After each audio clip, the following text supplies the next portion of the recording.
안녕하세요. 연력학 제1법칙 단원을 하도록 하겠습니다. 교과서 52페이지.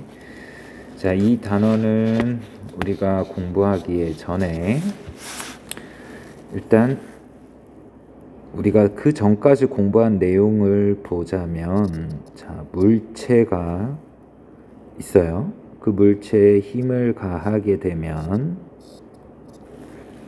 그 물체의 힘에 의해서 속도라든가 위치라든가 시간에 따라 속도라든가 가속도 이런 것들을 우리가 구하는 과정들을 했죠. 그런데 얘가 만약에 이제 여러분이 이렇게, 얘는 뭐냐면 기체 또는 액체에, 얘도 어떻게 보면 물체이긴 하지만 일정한 모양이 없는 기체, 액체, 이런 것들을 우리는 유체라는 표현을 쓰기도 합니다. 얘에게 이렇게 힘을 가하게 되면 얘도 힘을 받아서 뭔가 변화가 일어나겠죠.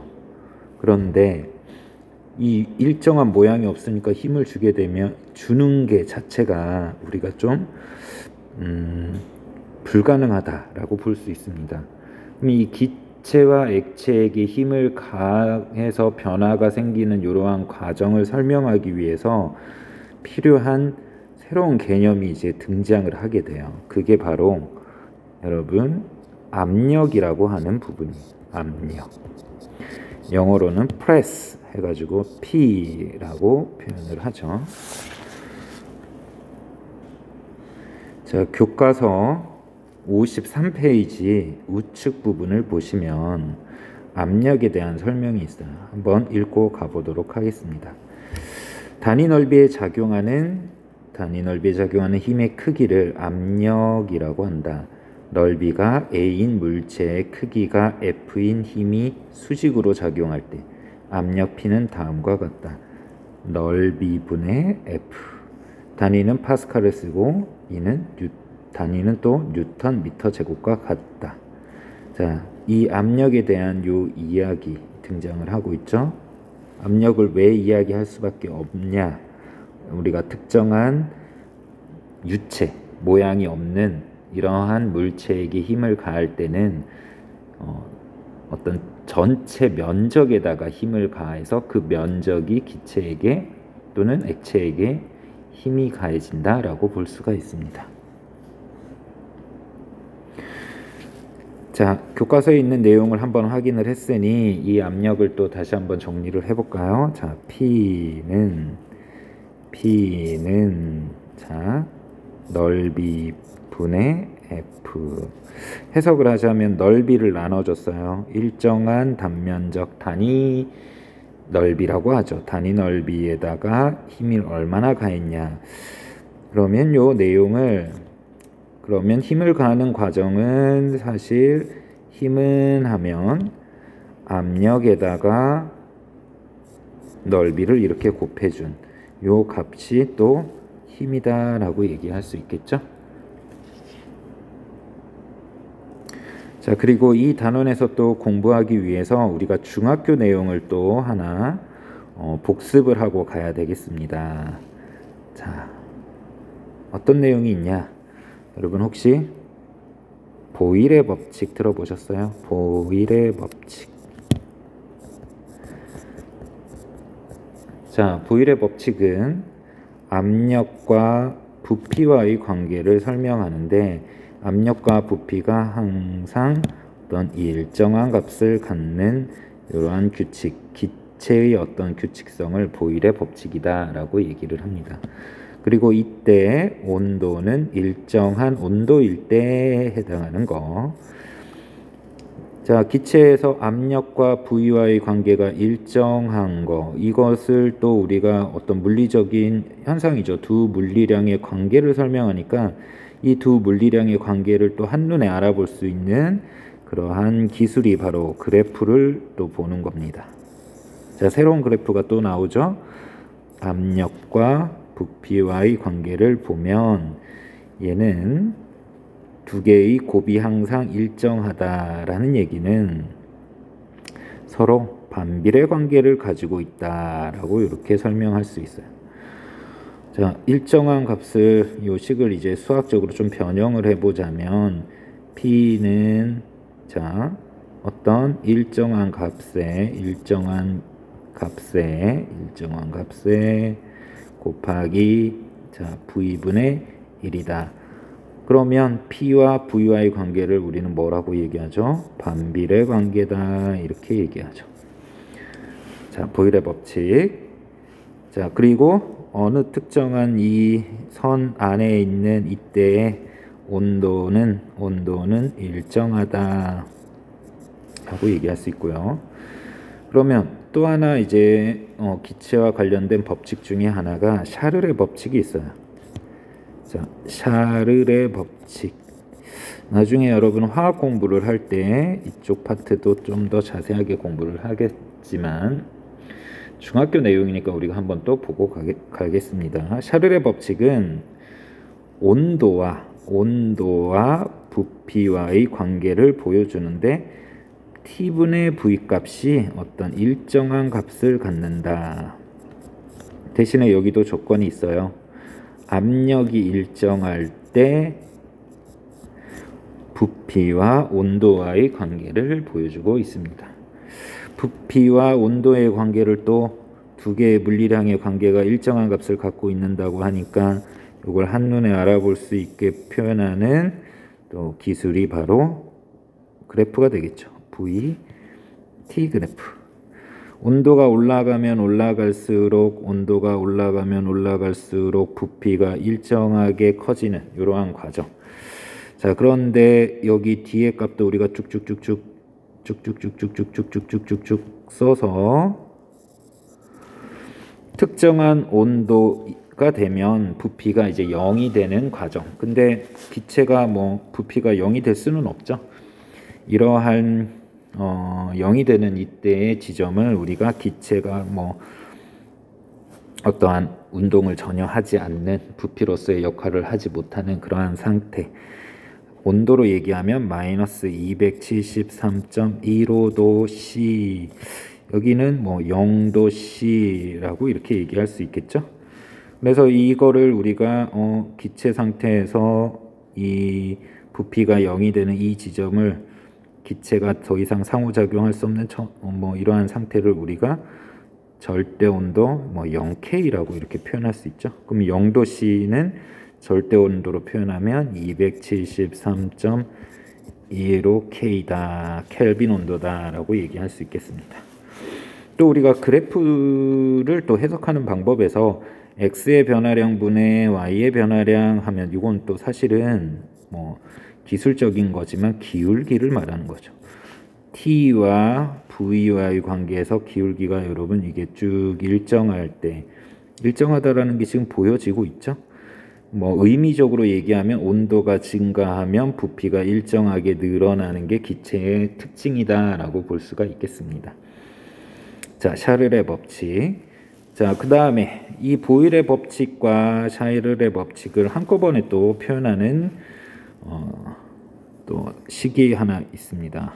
이거를 우리 법칙을 보일 샤를의 법칙.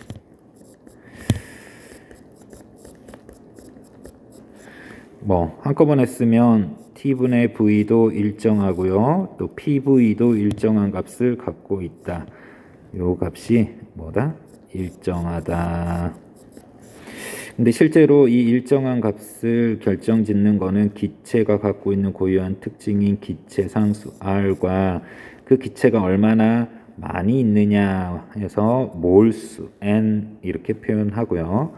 그래서 요 식을 또 우리가 쭉 나열해서 쓰면 PV는 자, nRT라고 하는데 이거를 우리가 이상 기체의 특징을 다 보여주는 식이다 해서 이상기체 상태 방정식이다. 이 식을 가지고 여러분들한테 뭐 산수 계산하고 하는 문제는 내지는 않겠지만 보일-샤를의 법칙에 의해서 이상기체의 어떤 상태를 압력과 부피와 그리고 온도와의 관계 이거를 보여줄 수 있는 어떤 법칙이다 라고 보시면 되겠습니다. 자, 여기서 우리가 또 좀 주로 써먹어야 할 부분들이 있어요. 보일의 법칙인데요. 이 보일의 법칙에서 온도가 일정한 할 때, 뭐 예를 들어서 여러분 10도씨에 작용할 때 또는 20도씨에 작용할 때 PV의 관계, 이런 것들을 이 그래프 상에서 하나만 더 쭉 그린다면, 자, 이렇게 그래프 두 개를 그렸어요. 얘를 하나 T1이라고 하고 얘를 T2라고 했을 때 T1이라는 온도에서 PV의 관계는 일정한 반비례 관계를 갖고 있고 T2에서도 서로 반비례 관계를 갖고 있는데 이 일정한 값이 달라지죠, 온도에 따라. 그래서 우리가 이 0점을 기준으로 멀리 있을수록 이 온도가 훨씬 더 크다라고 하는 것을 알고 계시면 앞으로 우리가 연력학 과정을 설명하는 데 있어서 매우 유용할 거다 해서 팁을 하나 알려드리겠습니다. 자, 보일-샤를의 법칙에서도 우리가 좀 써먹어야 할 부분, 이 식을 산수 계산을 하는 건 아니지만 우리가 어떤 일정한 기체의 양과 또 기체 상수는 정해져 있는 어떤 값이기 때문에 우리가 압력과 부피와의 곱은 온도가 얼마나 큰지 작은지도 알 수 있다라고 얘기할 수 있어요. 예를 들어서 뭐 압력이 1, 부피가 2 하면 얘가 어떤 2에 해당하는 값이 나오죠. 그러면 뭐 얘가 T1이라고 할 때 압력은 2인데 부피가 2다 라고 한다면 이 T2의 어떤 값이 나오겠죠. 그래서 PV 값이 큰 이 T2가 온도가 더 높다, 이렇게 우리가 설명할 수 있습니다. 자, 우리 중학교 내용 배운 내용 다시 한번 우리가 알고 꼭 넘어가야 할 부분들 다시 한번 짚고 넘어갈게요. 압력은 면적분의 힘이다. 그 다음에 힘은 압력 곱하기 면적으로 나타낼 수 있다. 이 부분과 그 다음에 이제 보일의 법칙에서 만약에 우리가 똑같은 온도 그래프가 이렇게 두 개가 나왔을 때 0점에서 먼 이 T2의 온도에 따른 압력과 부피와의 관계가 더 온도가 크다라고 하는 거. 그 다음에 이 온도가 더 크다라는 의미는 이 보일의-샤를의 법칙에 의해서 압력과 부피와의 요 값이 크면 클수록 온도가 더 높다. 이 두 개를 굉장히 많이 써먹기 때문에 우리가 꼭 기억하고 계셔야 됩니다. 자, 그러면 이제 우리 교과서를 한번 보도록 할게요. 자, 이번 단원에서 우리가 알아야 할 것, 열기관이 외부와 열을 이를 주고받아 열기관의 내부 에너지가 변화됨 사례를 들어 설명할 수 있다. 자, 여기에 이제 핵심 내용은 열을 통해서 일을 주고받으면서 내부 에너지가 변화하는 사례. 그러면 열과 일, 내부 에너지, 얘를 우리가 어떻게 정의 내리는지를 정확히 알고 지나가야 되겠죠. 자, 열기관에서 기체가 하는 일이라는 내용이 나와요. 우리가 앞서서 이 단원이 이어지는 스토리를 얘기를 하자면 우리가 역학적 에너지가 힘이 가해지고 물체의 역학적 에너지가 보존되는 요 과정들에서 보존되지 않는 경우가 바로 열에너지 형태로 빠져나가는 경우라고 했어요. 그러면 그 열에너지의 어떤 특징을 알아야 우리가 뭔가 이제 인간에게 이롭게 할 수 있는 부분이 되겠죠. 이 열이라고 하는 거는 에너지예요. 열 에너지. 그 에너지가 뭘 할 수 있다? 에너지는 일을 할 수 있는 능력을 가지고 있다. 그래서 열 에너지를 통해서 기체가 뭐 한다? 일을 한다. 기체가 일을 한다라는 얘기는 우리가 동력을 얻는 장치들을 이제 이야기를 할 수가 있습니다. 그래서 이와 같이 열을 이용하여 동력을 얻는 장치를 열기관이라고 한다. 동력은 일을 하는 거라고 보시면 되겠죠. 자, 다음 페이지. 자, 53페이지.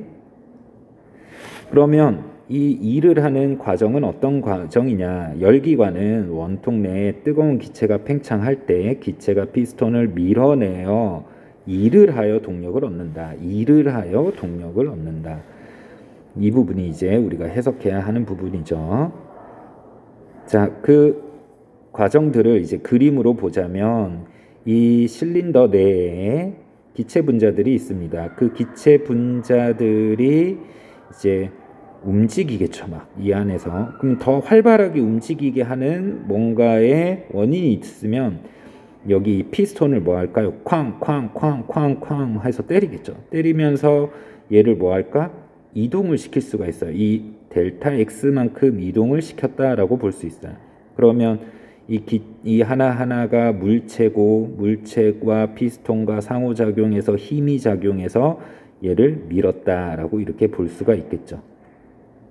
그러면 이것도 얼만큼 이 기체가 이 피스톤에게 일을 했느냐라는 것을 이제 양쪽으로 표현하는 방법을 여러분들이 알고 계셔야 됩니다. 자, 기체 분자가 피스톤에 가한 힘의 크기. 자, 힘의 크기. 힘을 우리가 압력과 어떻게 표현한다고요? 압력과 면적을 가지고 표현할 수 있다. 그러면 여기 이제 기체가 하는 일이라고 하는 것은 기체가 가한 힘의 크기와 그 다음에 이동거리 S로 이제 설명을 할 수 있다. 근데 이 F는 F는 압력 곱하기 면적을 여기 이제 이렇게 딱 자, 여기다가 이렇게 이제 대입을 하는 거죠. 대입을 해서 풀면 압력과 그 다음에 면적 곱하기 이동거리. 자, 여기에 해당하는 요 면적과 자, 요 이동거리라고 한다면 얘의 뭐가 되는 거예요?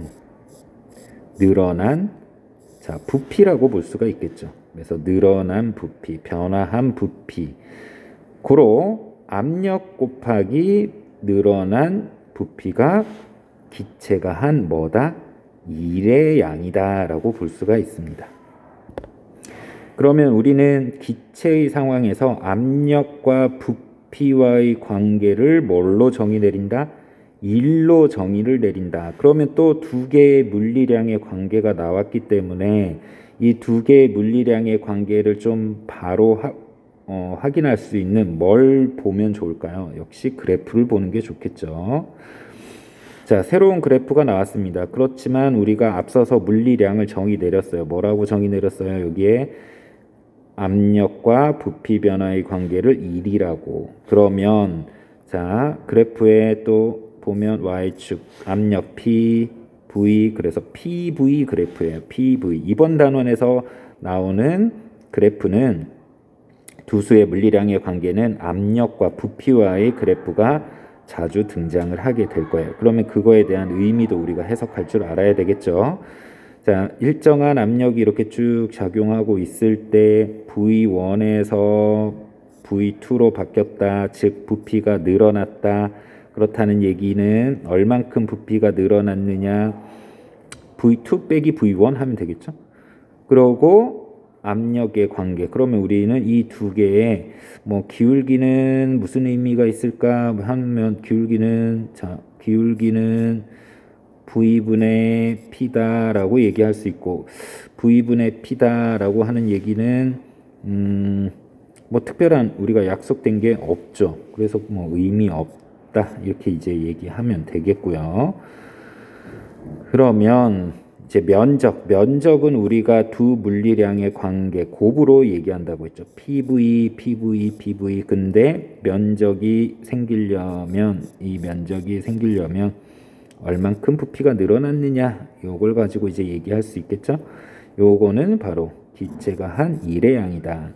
즉 PV 그래프에서 우리가 이 넓이가 뭘 의미한다? 기체가 한 일의 양이다 라고 볼 수 있죠. 그런데 압력과 자 오른쪽 그래프 볼까요? 압력과 부피와의 관계. 자 이거는 우리가 어디서 본 것 같지 않아요? 어디서 봤어요? 보일의 법칙에서 한번 봤었죠. 보일의 법칙. 자 보일의 법칙의 압력과 부피와의 관계가 이제 P 곱하기 V와의 관계가 일정한 값을 가질 때, 자, 뭐 그런 형태의 그래프가 이렇게 나올 수도 있죠.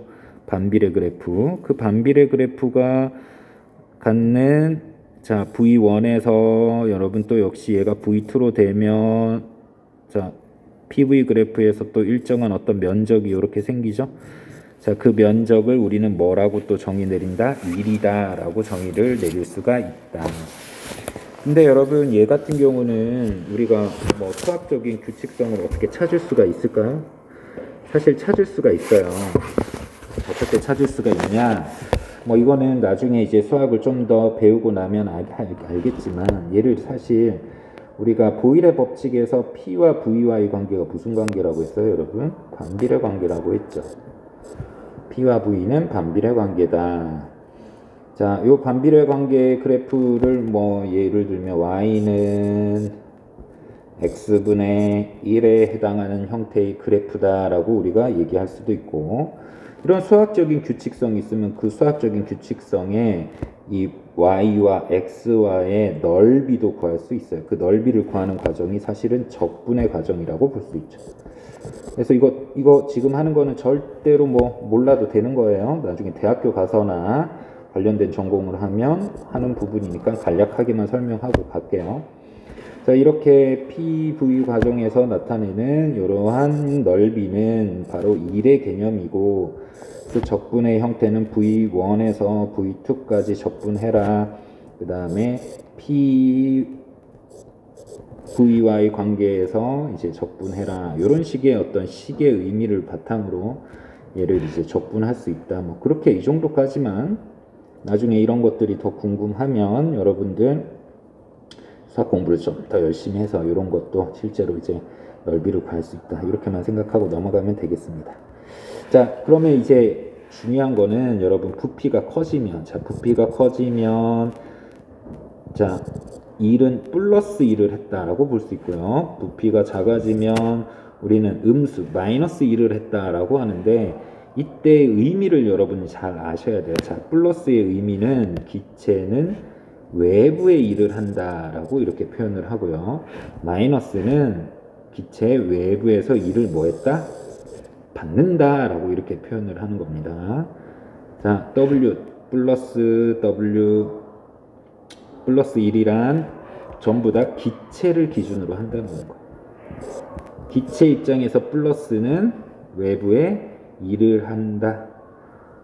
기체가 이제 음의 일을 했다라는 뜻은 기체가 외부에서 일을 받았다. 이렇게 우리가 해석할 수 있죠. 자, 확인 문제 3번 한번 풀어보고 갈까요?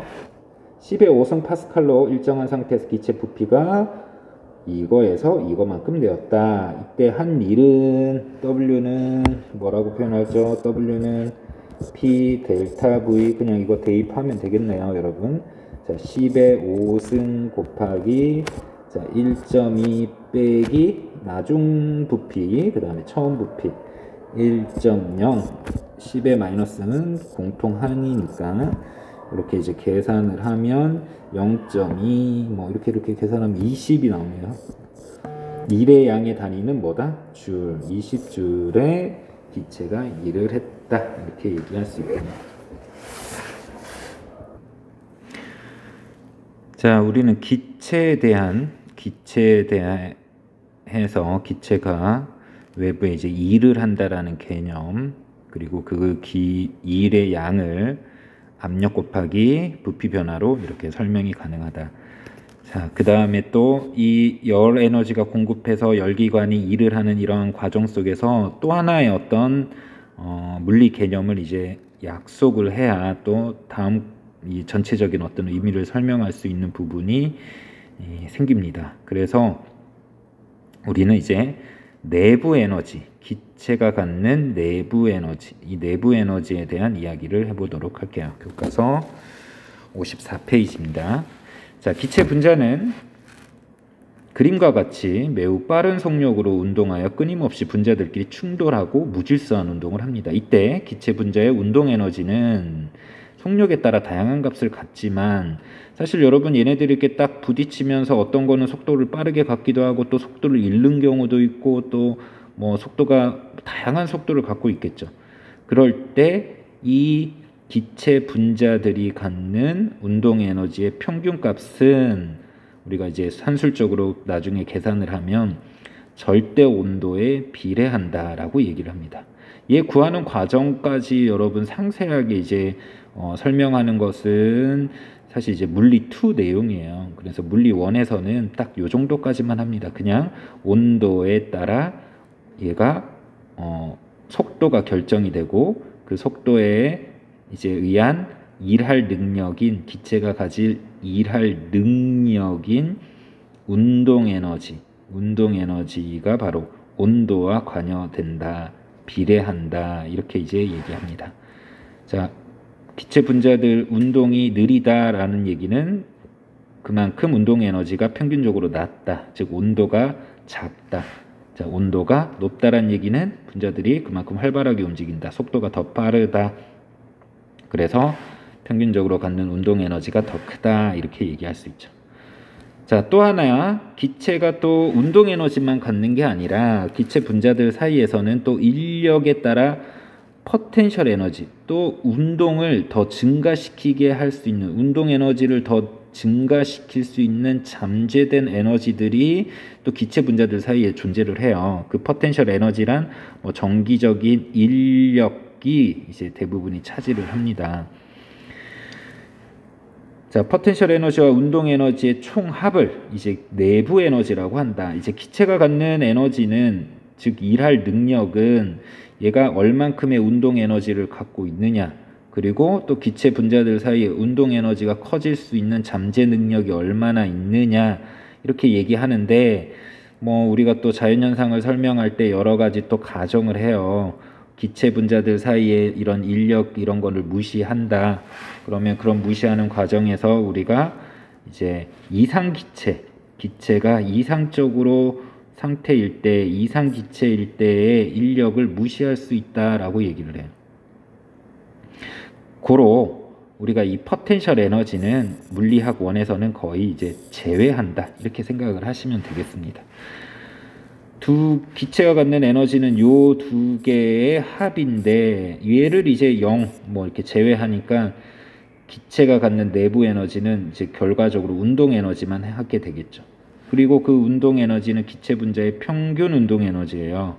그러면 그 기체가 얼마나 분자수가 많이 있으면, 자, 분자수가 더 많이 있으면 그만큼 일할 능력이 더 크다라고 볼 수 있죠. 기체 분자들이 더 하나가 움직이는 것보다 두 개가 움직이면서 꽝꽝꽝꽝 벽을 이렇게 때리는 게 기체가 일할 능력이 훨씬 더 많다라고 볼 수 있죠. 결과적으로 이 운동 에너지는 온도에 의해서 결정되니까 내부 에너지는 이제 기체의 분자수와 그 다음에 온도에 관여된다 이렇게 얘기할 수가 있겠습니다.